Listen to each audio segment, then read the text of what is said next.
Assalamualaikum warahmatullahi wabarakatuh. Oke kelas, before we start, let's say basmalah together.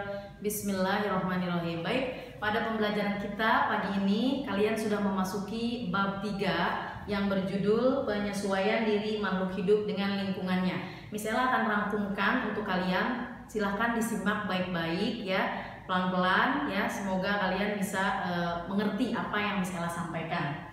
Yang pertama, ini adalah hewan yang akan dibahas dengan tujuan memperoleh makanan. Kupu-kupu, kalian bisa buka buku ESPS-nya di halaman 34 paling bawah. Kupu-kupu memiliki tipe mulut penjilat untuk mendapatkan makanannya. Ya, yang selanjutnya adalah nyamuk, tipe mulutnya adalah penusuk dan penghisap. Menusuk mulutnya baru dihisap darahnya dengan tujuan memperoleh makanan. Selanjutnya adalah belalang, di gambar yang ini. Belalang tipe mulutnya adalah penggigit dan pengunyah dengan tujuan memperoleh makanan. Itu kesimpulannya. Selanjutnya Nanda buka halaman 35. Di sini ada beragam jenis paruh dan kaki burung. Yang pertama akan dibahas adalah paruh dengan tujuan memperoleh makanan. Miss Ella ulangi berkali-kali, dengan tujuan memperoleh makanan. Yang pertama adalah paruh burung kolibri. Burung kolibri ini paruhnya panjang seperti sedotan untuk kebutuhan memperoleh makanan, yaitu menghisap nektar bunga, karena nektar atau madu bunga itu berada di dasar bunga. Jadi paruhnya panjang dan lancip ya, supaya bisa mendapatkan nektar bunga. Kalian bisa lihat di sini ya. Selanjutnya kakatua memakan biji-bijian, bentuk paruhnya seperti ini, pemakan biji-bijian, pendek, menyekung gitu ya.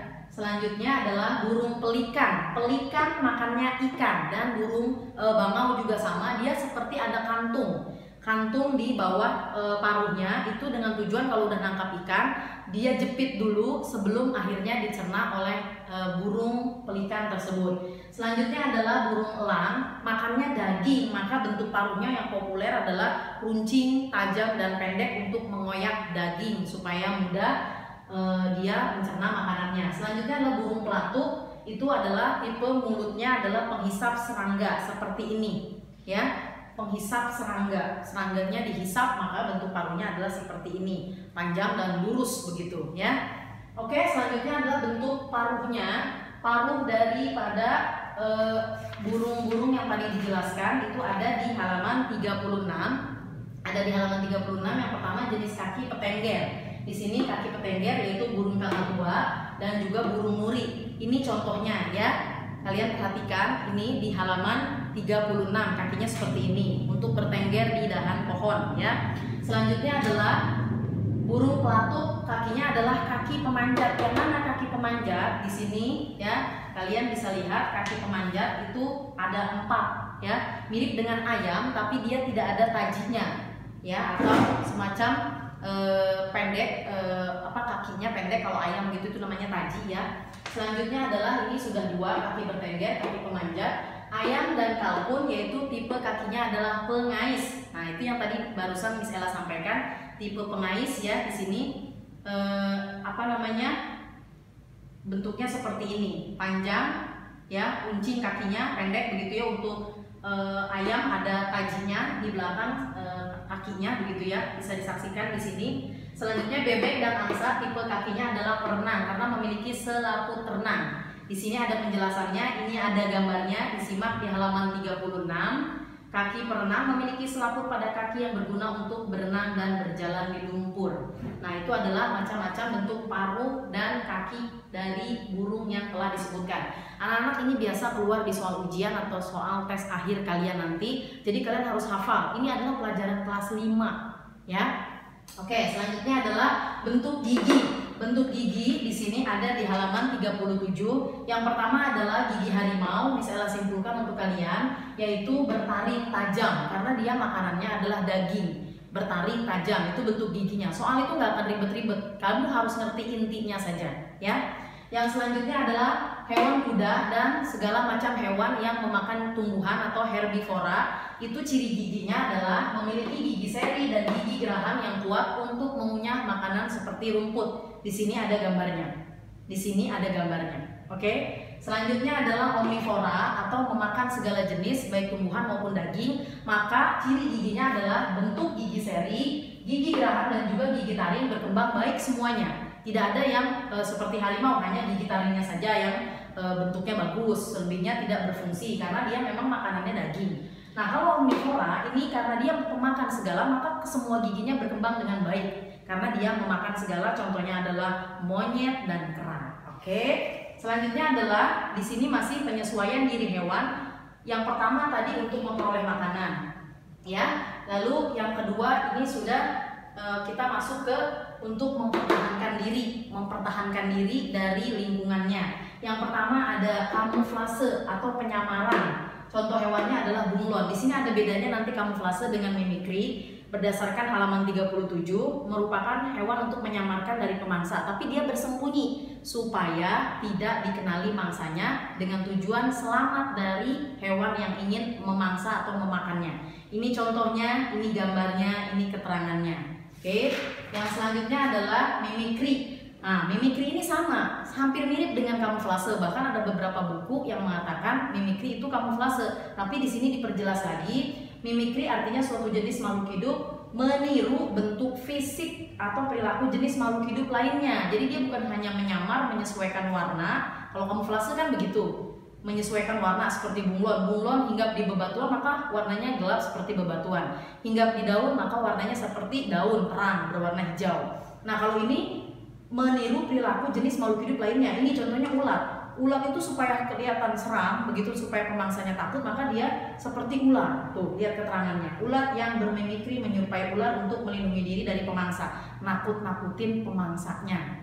Oke, yang selanjutnya adalah autotomi. Autotomi adalah kemampuan hewan memutuskan bagian tubuhnya, dalam hal ini ekor, secara automatically atau otomatis. Di sini contohnya adalah cicak dan kadal. Jadi dia tuh kalau dikejar-kejar musuh pura-pura mati, pura-pura memutuskan ekornya gitu. Wah, nanti yang mau mangsanya, wah ekornya udah putus nih, gak jadi dikejar, gak dilanjutin. Dikiranya sudah mati atau sudah selesai, ternyata padahal cicak dan kadal itu masih hidup. Beberapa hari kemudian itu akan tumbuh ekor yang baru. Seperti itu namanya autotomi. Oke, yang selanjutnya adalah kelenjar bau. Contoh hewannya adalah walang sangit dan sigung. Di sini ada ya keterangannya. Tujuannya dia ngeluarin bau kalau dideketin sama musuhnya supaya musuhnya kabur, gak jadi makan si walang sangit dan sigung. Selanjutnya adalah sengat, memiliki sengatan. Di sini ada contoh hewannya ubur-ubur, anemon laut ini ya biasanya, belut listrik, dan kita tambahkan yang memiliki sengat apa? Kalajengking. Oke. Jadi kalau mau mendekati dia sudah menyengat sehingga musuh-musuhnya menjadi ketakutan dan tidak melanjutkan serangannya.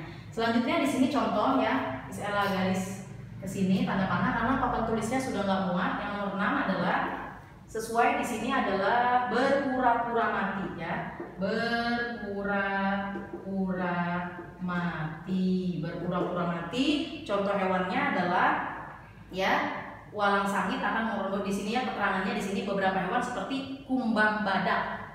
Ini adalah kumbang badak.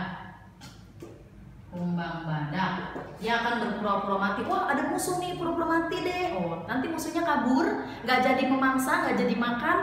Ternyata kumbang badak itu cuma pura-pura mati, padahal tidak mati beneran. Musuhnya udah pergi, kumbang badaknya hidup kembali. Nah, ini dia ya. Di halaman 38, Anda harus baca.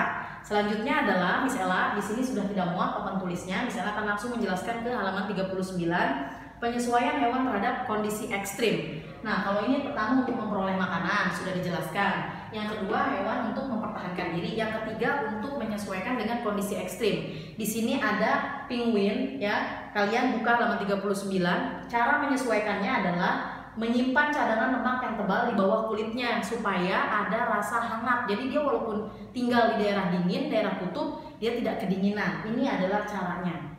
Baik, selanjutnya unta. Nah, unta ini paling populer kalau keluar di soal. Yang pertama, unta untuk bertahan di kondisi ekstrim yang panas sekali di daerah gurun. Yang pertama memiliki punuk. Punuknya berisi cadangan lemak, bukan berisi air. Ya, di sini ada keterangannya. unta memiliki punuk yang berisi cadangan lemak. Lemak tersebut akan dipecah menjadi energi ketika tidak menemukan makanan. Bulu mata unta itu panjang supaya bisa menghalau badai pasir di gurun pasir, ya. Lalu memiliki usus yang lebih panjang daripada hewan mamalia lainnya, sehingga dapat menyerap air sebanyak-banyaknya dari makanan yang dimakan. Jadi unta ini banyak sekali ciri khususnya untuk menyesuaikan pada kondisi yang ekstrim supaya dia tetap bisa bertahan hidup. Telapak kakinya pun itu semacam kayak sepatu gitu, jadi dia kuat untuk berjalan di daerah yang panas dan juga kering seperti itu. Nih lihat tanda punuknya. Kalau misalkan sekali minum, unta ini bisa sampai 20 liter ya.